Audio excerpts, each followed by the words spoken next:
Namaste, namaskaram. Good evening to all of you from wherever you're watching me.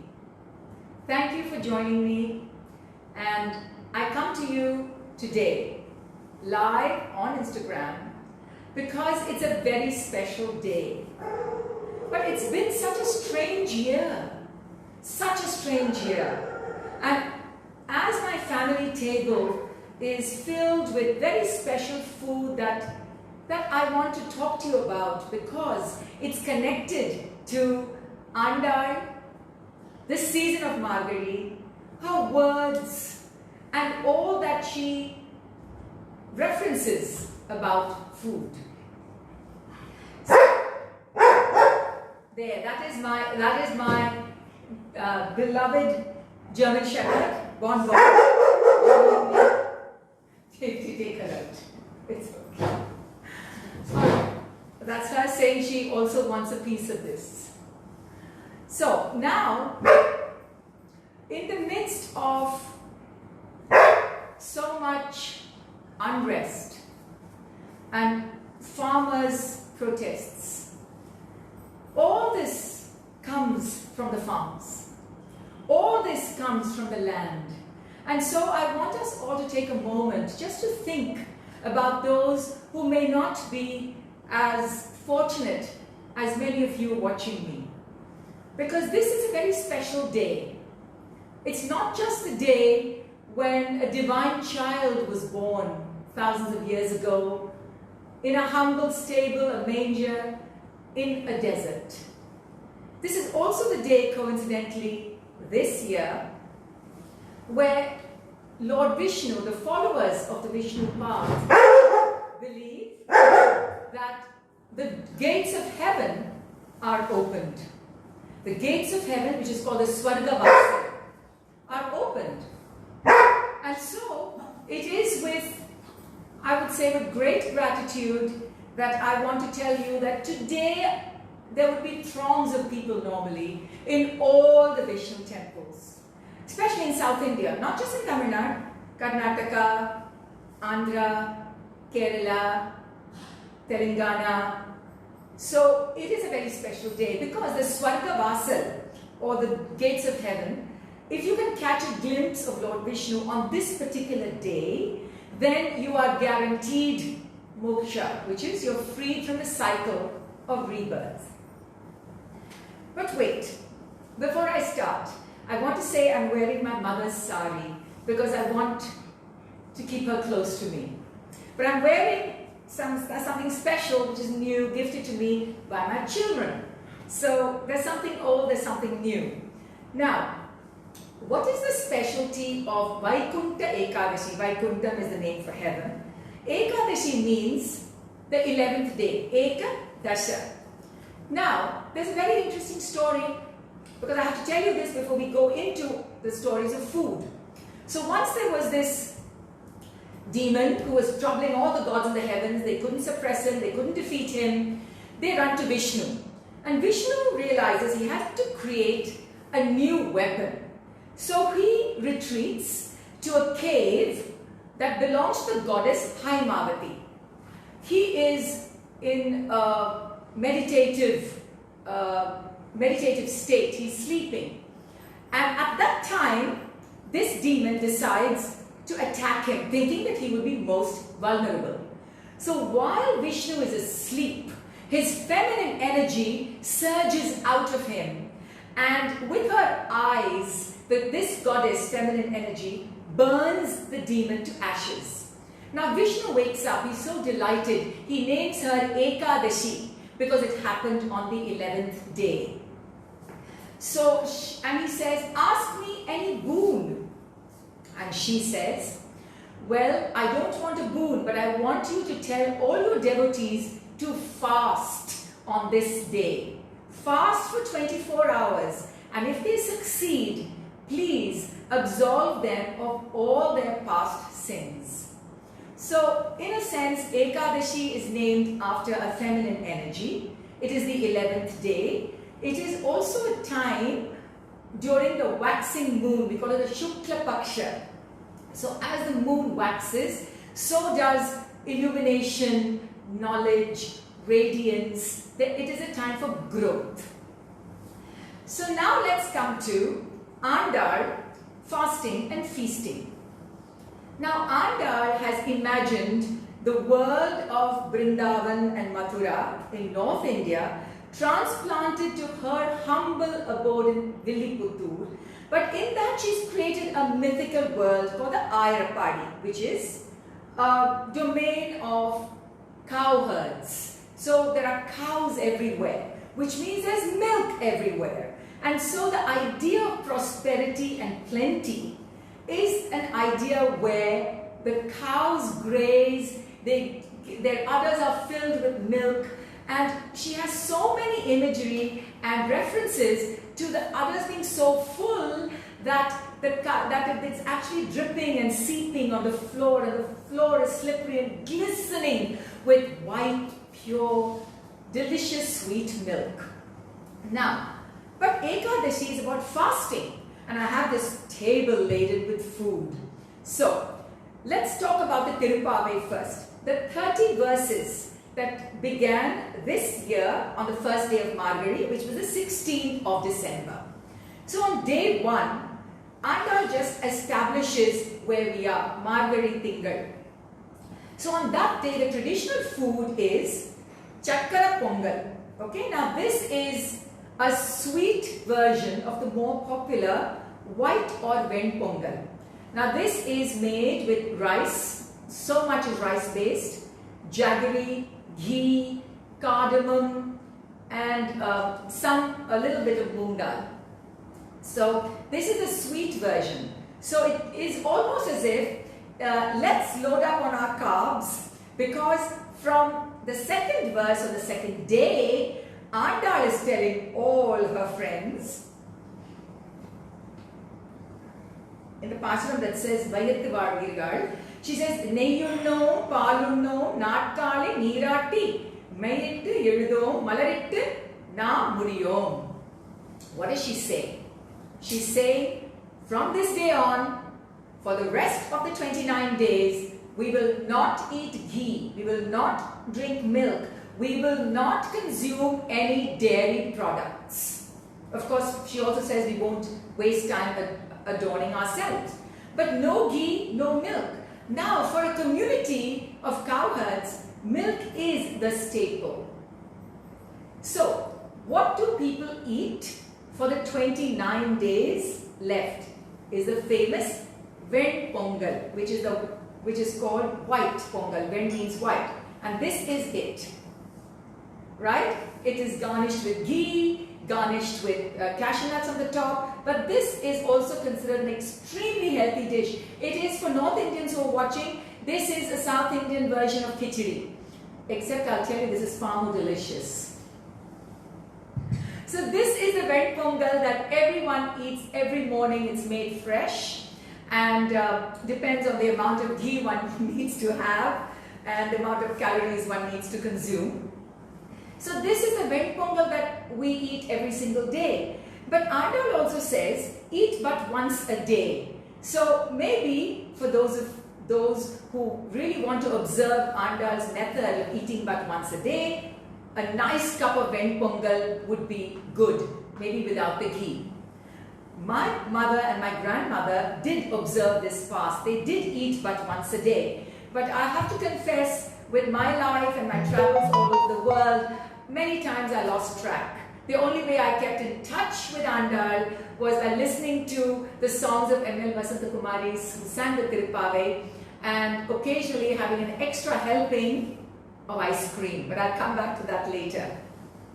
So let's get back to Andal and Tirupavai. So now let's think that people have had the Chakra Pongal on day 1, and from day 2, they are continuing with only Ven Pongal.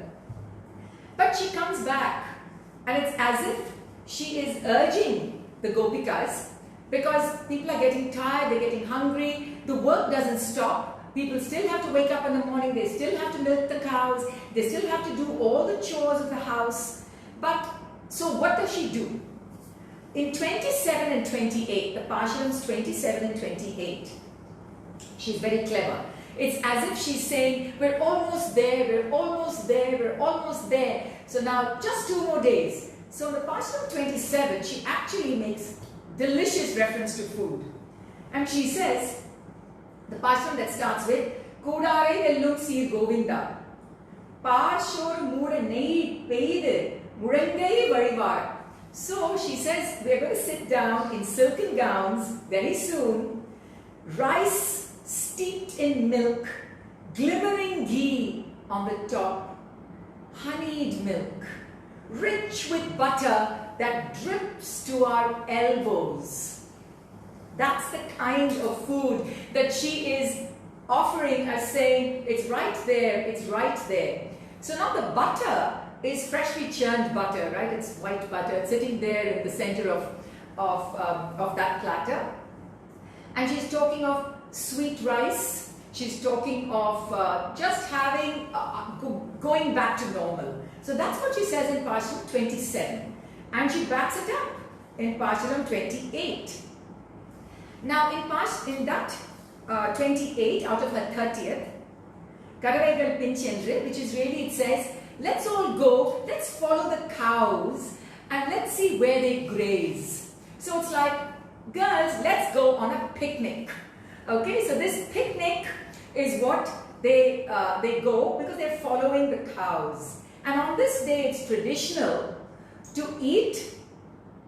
Pongal is always there, but you can also eat, as is custom, on the 28th day. You can eat the famous Tair Sadam or curd rice, or as the Vaishnava people call it, Dudhyonam. Now, this is a delicious curd rice. Now, can I tell you that the way most of you are eating it in these 5-star hotels with all kinds of pomegranate and stuff, that's really bogus. Can I tell you how curd rice is made?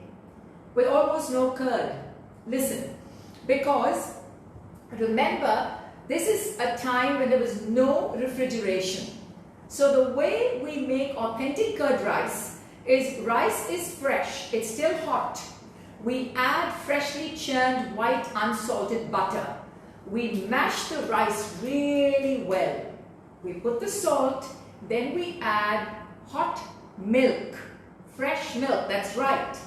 We add milk and butter and salt to the freshly steamed rice.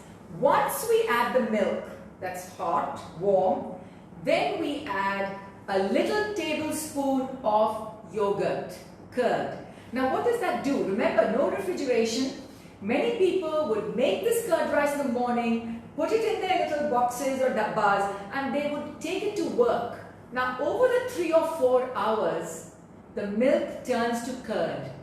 And that is the way original authentic curd rice is eaten, at room temperature. Now let's just wait for a moment and let me tell you my adventures with yogurt in America. You know, in the 70s, it was so hopelessly boring that I could only get Dannon yogurt in the supermarkets. Then when I moved to New York, in the decade of the 80s, things started improving. There was a Greek community who lived off the island of Manhattan in an area called Astoria. And they were making their fresh Greek yogurt, which soon found its way to the New York supermarkets. So that was yogurt with that cream on the top, what we call in Tamil, tair. You know that little cream on the top? Well, I used to be a famous thief. My mother would say, what happened to the cream on the top? What happened to the tair? Which Kuti Krishna came and stole it? I was that when I was young. So as soon as the Greek yogurt hit the supermarket shelves, there was me buying it, and at that point it was $4 or $5 a tub, which was very expensive in the 80s for yogurt. So that's my yogurt story that's followed me, and my love of yogurt that has followed me, which is why it's really hard for me to be vegan, let me tell you. My daughter, who is a fiercely vegan, like she follows it like a religion, just said, well, I wish Andal had continued her 28 days. Look, she was vegan, no milk, no ghee for the rest of the 30 days of margarine. So she's been trying to get me to be vegan, but no, my love of yogurt is just too intense. Let's get back to Andal and food. Now, in temples all over India, and Vishnu temples all over India, believe me, every temple has its own prasad or food offering. Now, I have to tell you, Vishnu is a bhoga prana. Krishna, who's a cowherd, he also, well, all the little things about him stealing butter. Vishnu is a bhoga prana. Tell me which Vishnu temple you have gone to without receiving some delicious prasad. You can go to Puri Jagannath, you can go to Tirupati Balaji, you can go to Dwarka, you can go, anywhere you go, Mathura, you will get some special prasad, and usually it will be milk based. So I have for you a variety of pedas and laddus and barfis and even Mysore pak, because these are, and also Shira, the Rava Kesari, which they call Shira, because depending on the Vishnu temple, you would get a special prasad. And that really would be the food for the devotees of the day. If some of you have had the opportunity to go to Tirupati or Guruvayur and peek into the huge vats, the urulis, as the cooks slowly stir them. One would be of rice, one would be of Pongal, one would be of sweet Pongal, one would be of payasam, which is the kheer. And the aroma that comes, I mean, they feed thousands and thousands of people free. So it's no wonder that food was also a preoccupation for Andal, and what she wanted to offer Krishna as a token of her love and devotion, knowing that he loved food, especially butter. So let's continue now with Andal. In the Nachya Tirumudi, she has, in the very opening verse, which is her challenge to Kamadeva, to Manmada, because she says, I've decorated the floors, I have drawn auspicious fish and flags, I have drawn sacred mandalas, because I want you to listen to my call, I want you to shoot your arrows of love into Krishna's heart and make him look at me. There is a reference to food. She says, look, I will offer sugar cane, grain, sweet rice and raw paddy. Nellu, karumbu, kattarasi. So this is what she makes a reference to in the very first of her decad, which is Teyyuru Tingalu. Now, the rest of the Nachya Tirumudi is like a long love letter which never got an answer. So it goes between dream and hope and yearning and imagery and using nature as a call to messengers. But she comes back to a beautiful, beautiful time in Sindura Chembudi, which is a decad. And there in verse 6 and 7, she's actually making an amazing reference. What she's saying is, Nuru Tadavil Venne, Nuru Tadavil Akaravadisal. So what is she saying? To this Lord, I am going to give 100 pots of butter and another 100 pots of Akaravadisal. Now this is the famous Akaravadisal. Akaravadisal is like Pongal but made completely in milk and ghee.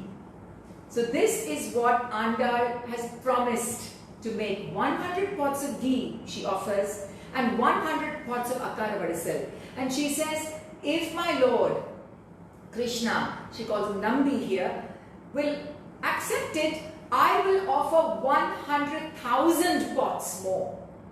So in verses 6 and 7, she's actually said how she will offer food. Now, she is supposed to have disappeared, being absorbed into Vishnu, Krishna, by the time she was in her early 20s maybe. And so maybe this wish was unfulfilled. Now, following Andal's time and after her time, and as her legend was growing, came the very famous saint called Ramanuja. And he was a great admirer of Andal, her magnificent mind, her brilliant poetry. So he said he was going to fulfill this. So he went to the Lord where she had promised, and Tirumalai near Madurai, and offered that Lord the 100 pots of Vennai and 100 pots of Akara Vadisal. And it is said after that, he went to Srivillikuttur to pray to Andal and say, I have fulfilled your vow. And according to the very sweet story, it is as if Andal is supposed to have stepped out, put her foot forward with her arms stretched out and said, Anna, for Big Brother. So that is the story of Akara Vadisal that continues to be a very, very special festival food, especially on this day of Vaikunta Ekadashi. I want you to notice that I have not forgotten the divine baby that was born on this day 1,000 years ago. I have my Christmas cookies, for those of you who are wondering that I did not absorb that story as well. But the idea of food, fasting and feasting. Why do we fast? They say that if you can fast for one day on Vaikunta Ekadashi, it's wonderful. But if you can fast for 2 days on Dwadasi, the day after Ekadashi, then you are guaranteed salvation. But I know how hard it is for all of us to try that fast. But why do we fast? We fast because each time we put food into our mouths and it goes into our bellies, it actually distracts us, it slows us down, it slows our digestion down, and it doesn't keep our mind alert. So fasting is not just something that came up as a fad now. It has been for every Ekadashi. Remember, there are 24 Ekadashis in a year. And many people fast on Ekadashi. It is not just a discipline, it also gives the body a rest. It keeps our mind alert. So, in the 15th century, all the practices of all the theatre performances around temple ritual began to be formed and crystallized. I'm talking of Tirukuttu, I'm talking of Yakshagana, I'm talking of Kaisika Natakam, I'm talking of Bhagavata Mela. And most of these would be done on a special day. And on that day, artists and the public would fast. They would fast. Now, a strict fast actually meant not even a sip of water. But over time, it's become eating but once a day. Something that Andal also advised. She said after day 1, when people would have the Chakra Pongal, all through the rest of Margari for the 30 days, we would only consume Ven Pongal or something really light, but once a day. And for the rest of the day, by keeping ourselves light, we keep ourselves alert. We don't get tempted to, well, fall asleep in the middle of the day. So that was this very intelligent, scientific way of resting our bodies and also making us be more contemplative, more easier to go within, to think about ourselves, to think about our lives, to think about the relationships we have with our families and our friends. So I just want to tell you what this table is, because you haven't been introduced to all the food. You've met this Chakra Pongal, you've met the famous Akara Vadisal, you've seen curd rice, and this is tamarind rice, puliyodare, a very, very convenient, popular way in which this can stay on long train journeys. It's a very popular food. They pack it for train journeys. This is a special kheer made out of poha, also for this day. This is kesar badam milk that's given in many North Indian temples. Now, this is, of course, just fresh yogurt, and that is sira, which is kesari. There is lemon rice, there is coconut rice, there is terakpi pal, which is a lovely koya, where the rice really becomes nice and golden and warm. And Terati Pal is really what is given as special prasad in Andal's temple. It's actually sold as the prasad or given as prasad on the tray. This is also rice, but made out of like a curry. We call it more korambasadam right here. You can see it. But see the base of all the food. This is rice based and dairy based with ghee and butter and plenty, because in the Ayar Padi of Andal's world, in that mythical world of hers, it was the plentiful nature of milk, of the cows that were happy, whose udders were seeping, where their little calves were waiting to be fed. And the milkmaids would be smelling of milk and butter. In fact, she makes a reference of a lord who stinks of butter, Krishna who stinks of butter when she gets angry and she accuses him of being a thief. So the world of a cowherd is really the world in which Andal immersed herself in. Because she also says that, you know, like you, I too don't know my birth parents. I mean, Krishna, we know, Devaki was there and Vasudeva. But she says, I grew up in another home, like you. And so she assumes this immersion in a world of Gopikas, because in that way she felt she could be close to Krishna. Because remember, she was a foundling. She was found as a baby in the Tulasi Grove, adjacent to the Vattapatra Sai temple in Villiputtur, which is a Vishnu shrine, found by her father, a foster father, a childless Vishnu Chittan, who's later called Peri Arvar, the elder Arvar. And so she is brought up in another home, not that of her parents. But she imagines a lush, sumptuous world in which everyone was happy, every family was happy, the children were good children, and she would offer endless amounts of prasad to her Ishtadevata Krishna, be it in butter, be it in milk, be it in sweet rice, and be it in akara itself. So I want to thank all of you for being with me. But before we go, I have to introduce you to those amazing people who made all this food. Can I have Yashoda, Raji, Maga, can I please have you come and take a bow and please come, because these are these three amazing women. They've helped me, they've cooked the food. This is Yashoda, this is Magalakshmi, and this is Rajeshwari. So they've been with me, Yashoda has been with me at home throughout the lockdown, and they have done this amazing, amazing, amazing feast. Andal is watching. I hope she approves. Thank you. Thank you. Thank you. Thank you, and thank you all for being with me. You see, Bonbon has just had her share of the feast. So she was restless in the beginning, but now she seems well fed and she's quiet. So thank you for joining me from my home to yours. Enjoy your holidays, enjoy the rest of today. Think about Andal, or think about anyone that gives you peace and joy and hope, because that's the kind of year we want to step into. A year that has to be much better than the year we have just experienced. Thank you for joining. Namaste.